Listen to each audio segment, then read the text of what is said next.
आम आदमी पार्टी के साथ गठबंधन को लेकर कांग्रेस एक कदम आगे और दो कदम पीछे वाली रणनीति पर चल रही थी।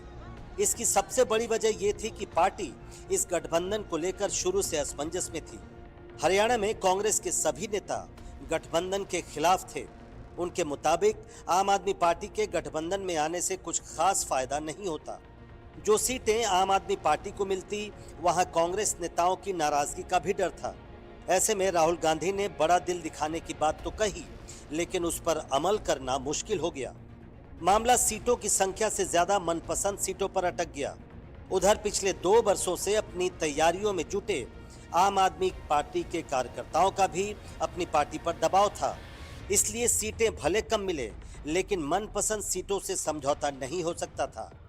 कांग्रेस इस गठबंधन पर कुछ भी बोलना नहीं चाहती, क्योंकि इसका प्रस्ताव खुद राहुल गांधी की तरफ से आया था। आम आदमी पार्टी भी सधे अंदाज में अपनी बात कह रही है। क्योंकि आम आदमी पार्टी 90 सीटों पर लड़ रही है। आम आदमी पार्टी एक राष्ट्रीय पार्टी है, 2 राज्यों में सरकार है, अनेकों राज्यों में विधायक है। तो आम आदमी पार्टी पूरी ताकत के साथ चुनाव को लड़ेगी और एक बेहतरीन विकल्प हरियाणा में बनाएगी। हरियाणा जैसे स्टेट में कांग्रेस का आम आदमी पार्टी के साथ गठबंधन होना शुरू से ही एक कठिन कार्य था, क्योंकि अभी कुछ ही राज्य बचे हैं जहां कांग्रेस अकेले अपने दम पे भाजपा से लड़ रही है। मध्य प्रदेश, छत्तीसगढ़, राजस्थान, हरियाणा, गुजरात।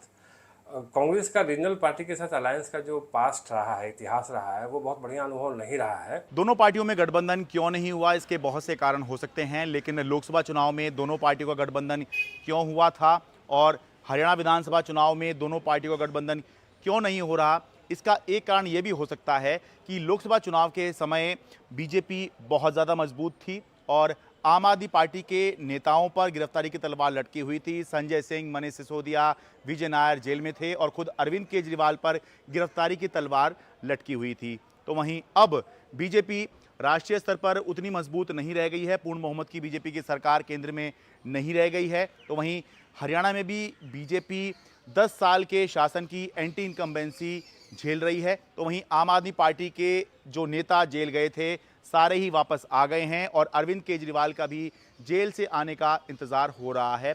तो कुल मिलाकर वो समय कुछ और था, ये समय कुछ और है। अगर आम आदमी पार्टी राज्य की सभी 90 सीटों पर चुनाव लड़ती है, तो राज्य में मुकाबला बहुकोणीय हो जाएगा। कम से कम 7 सीटें ऐसी हैं जहां उसके उम्मीदवार कांग्रेस का खेल बिगाड़ सकते हैं। इनमें कलायत, रानिया, पिहोवा, बरवाला, जींद, भिवानी और गुरुग्राम जैसी सीटें शामिल हैं। इनमें से पिछली बार भी कांग्रेस एक भी सीट नहीं जीत पाई थी।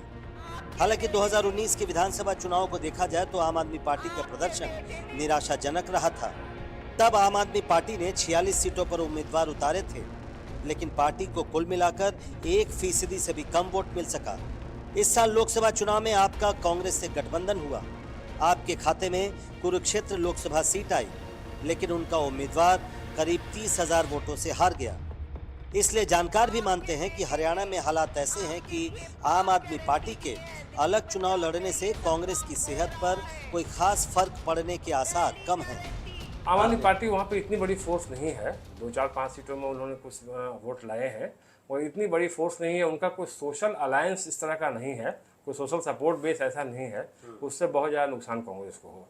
कांग्रेस अपने दम पे चुनाव लड़ने के लिए अपने आप को वहाँ सक्षम पा रही है और वो कॉन्फिडेंट हैं कि वो इस बार शायद सत्ता परिवर्तन कर ले। समाजवादी पार्टी हो या जेडीयू, समय समय पर क्षेत्रीय और छोटे दल कांग्रेस पर उनके साथ बड़े भाई जैसा बर्ताव करने का आरोप लगा चुके हैं। जाहिर है हरियाणा में गठबंधन टूटने से एक बार फिर कांग्रेस पर अपने सहयोगियों को लेकर छोटा दिल दिखाने का आरोप लगेगा, जिससे बचने के लिए ही राहुल गांधी ने आप के साथ गठबंधन का प्रस्ताव रखा था। नई दिल्ली से शरद शर्मा के साथ प्रशांत, एनडीटीवी इंडिया।